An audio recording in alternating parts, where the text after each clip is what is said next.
What's up guys, it's the Cheapster here, back with another video, and today I'm going to be going over the DoorDash Dasher app, showing you guys an overview of what the whole app is and everything you need to know about it. So this video is going to be going over the app itself and everything you'll see when you actually get on the app. It's not going to be showing you what it's like to do a delivery with DoorDash. That will be a different video, so I will link that down below in the description if you guys are looking for how it actually works to do a delivery as a DoorDash driver. But this video will be going over the actual app and all the stuff you'll need to know before you actually do an order. All right, so getting right into it, this is the first screen that you're going to see when you open up the app. It's going to show the area, the city that you work in, and then you're going to see all these regions broken up by different areas, and some of them are going to be red, some of them are going to be gray, some of them might be really red. That tells you how busy the region is, which that tells you how busy the region is. I mean, a lot of times this isn't very accurate, but it at least shows you if you can actually dash in that area or not. So that means if you can actually work in that area or not.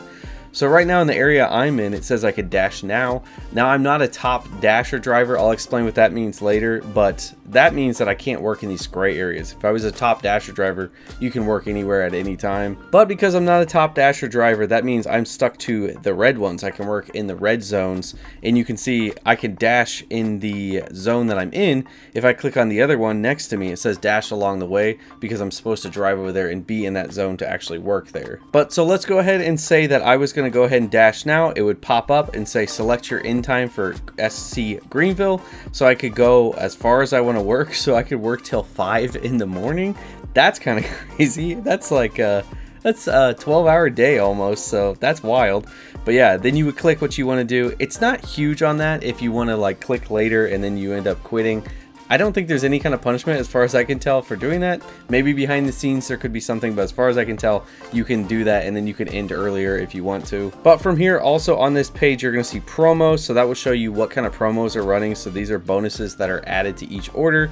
So in South Carolina, Williamston, or Easley, South Carolina, Pickens, Easley, that is a $3 bonus, and you can see like on the South Carolina Easley when it's 9:30 p.m. to 11:29 p.m. you'll get a $3 bump on all the orders you get. So there's not many promotions really running right now in my area, and actually now my area has just gone gray, so now I can't actually dash. This is kind of a perfect timing to show you guys what it actually does then, so I can click schedule, because right now I can't click the dash now button, but I can click schedule and I can schedule a dash at 5:30, which is in about 30 minutes from now. And we'll go over the schedule a little bit more later, and you can see the other zone actually just disappeared too. So that's what's kind of hard about DoorDash. If you're not a top dasher, now we'd have to wait to be able to work. So also on this page, you've got your bell icon, which is just updates.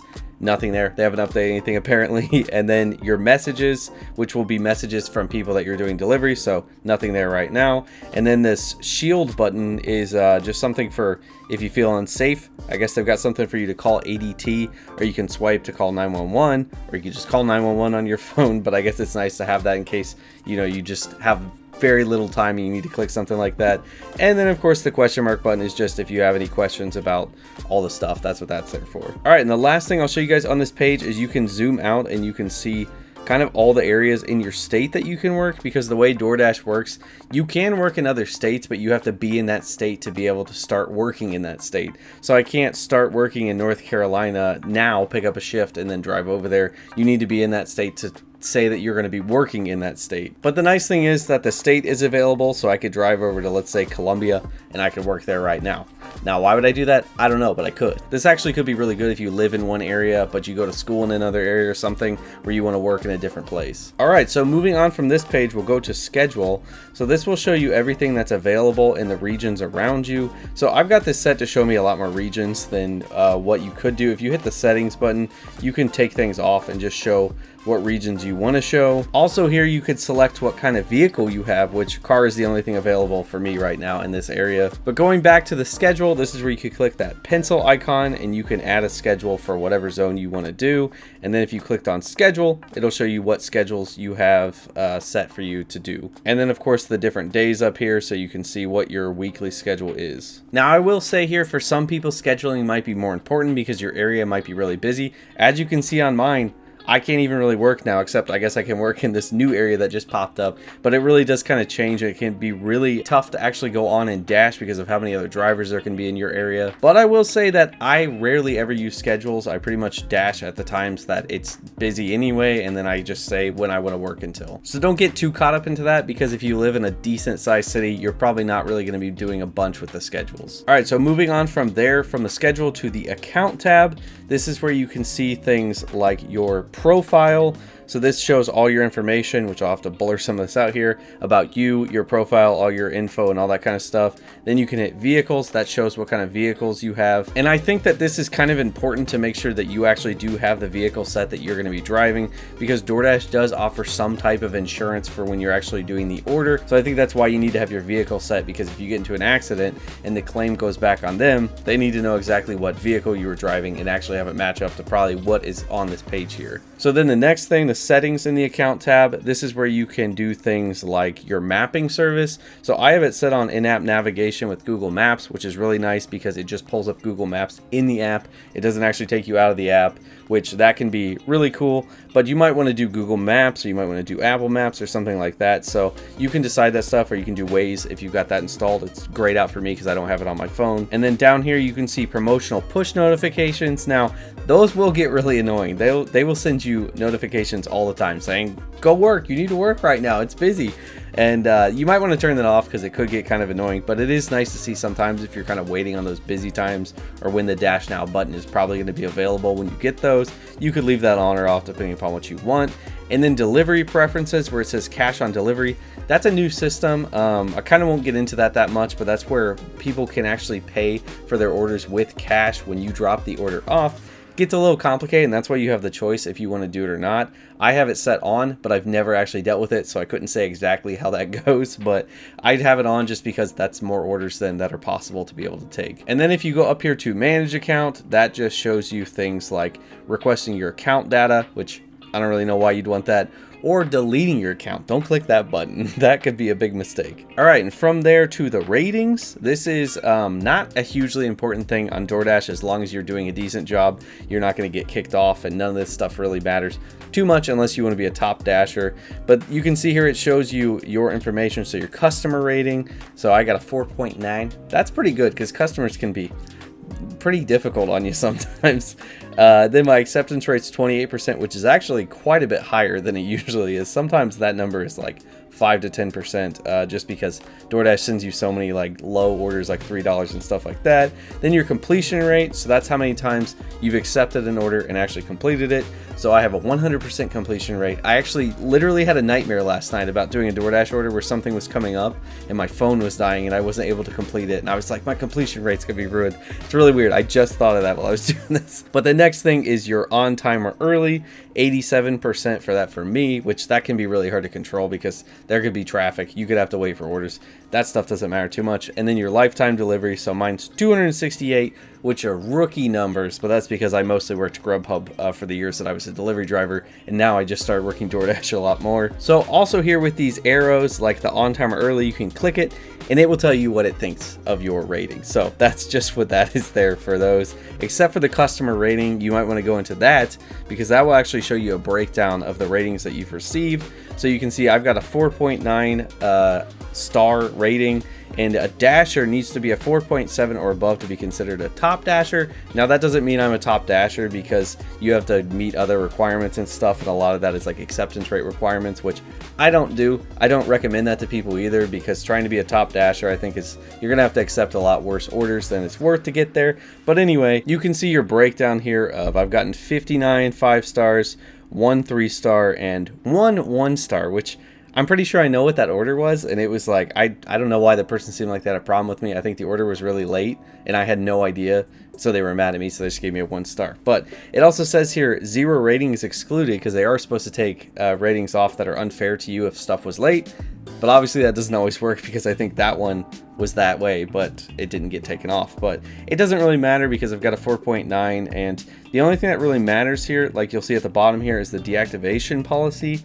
It's eligible if below 4.2. So you want to make sure you keep your rating at least above 4.2, because then you could possibly get deactivated from the app. You don't want that. But you've also got up here customer feedback, so they can say things that they think, which all of mine are thumbs up. So I got no thumbs down. Pretty happy about that. I got a 1 star and no thumbs down somehow. Don't know how that works, but and then you'll get some customer compliments, which this stuff can be really nice to see, like this. Thank you for following up with my order after my original Dasher canceled it. I think I actually know what that is, that customer. I think that was in a video that I did where somebody actually stole the order. So yeah, I had to keep up with them, and it was a pain in the butt to try to figure that out. But that's where they can leave you messages like that. Nice to see those. I do wonder here if they can say bad things about you in the compliments. I don't know. I don't know how that works. All right, and then from here over to the best tab of the entire app, your earnings. So that's where you can see how much you've made for the week. So I have made $0. My balance is $0 because I haven't worked much this week. Actually, this past month I haven't worked very much either. But you can see here it'll show how much you've made for the week. It'll show your balance, how long you were active, how long you dashed. And then it's got a promo here for 10% cash back on gas through 8/31, which is cool, but you got to sign up for a Visa card. That's why I always recommend Get Upside, which you guys can sign up for down below in the description. It's actually called Upside now, but that helps you save money on gas. I always love to use that because you don't actually need to sign up for a new card or anything like that. You can use your original credit cards or whatever the heck you want to use. But anyway, back to the app. So deposits and transfers here, that's where you can see every time you've actually been paid out to your bank. And then past weeks will show how much you've made every week, so you can look over that and stuff, and you can scroll down and you can see specifically all the weeks that you've worked, how much you've made. Like I said, I haven't worked that much lately, and I'd also work Grubhub and Uber, so that's why there's not much on mine. But one of the nice things here too is you can actually click on that and you can see the whole breakdown of what you made. So your DoorDash pay, your customer tips, active time, dash time, you can like weigh all that out to see if it was worth the money. And then you can even see the different dash times or different days. So you can see down here how it says dashes, Friday, July 1st, and then there's also another Friday, July 1st. That's because it was 2 different dashes in that day. But from there, you can actually click on it and you would be able to see the deliveries that you did and the breakdown of those specific orders, the actual base pay, and then the customer tip. Honestly, this is something I really like about DoorDash. They are so transparent with the pay models. Even if they're not necessarily always the best, they're really transparent with it, and you can go back and see everything. You can see how you did, so you can kind of analyze, was this area better, or when I worked this other area that day, was that better? When I worked this day, was that better than this day? It really helps you kind of figure all that stuff out so that you can make sure that you're making the most money going out and working. And then the last thing with the app is this little bank icon on the top. So this shows you your payout methods that you can choose. So right now, the one that I have set up is just the weekly payout because that's free. So that's every Monday, and then it has 3-day processing to my bank. But you can see here there's also other ways you can get paid out, like instant payout, which is the fastest. That's free too if you have the Dasher Direct Business prepaid Visa card, which I don't actually have that, but it's not a bad thing to have if you actually wanted to get paid out quickly. And what's awesome about that one is you can get paid out after every single dash, so it's not even a 1-day limit. It's just every dash you do,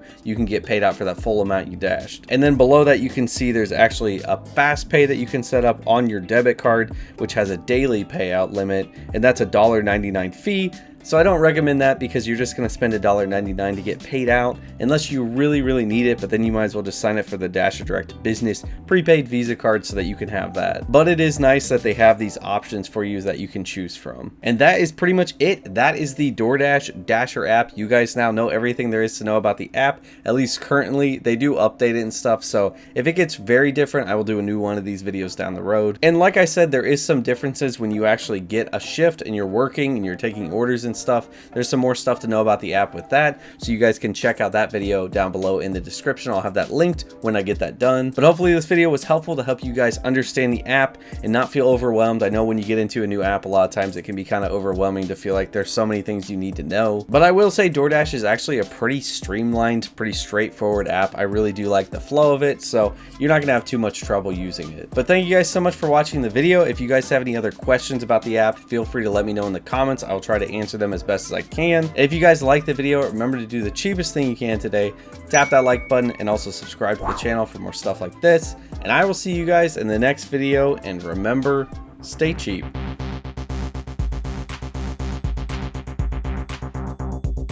Hey, you better be saving that money. Don't you be spending it now.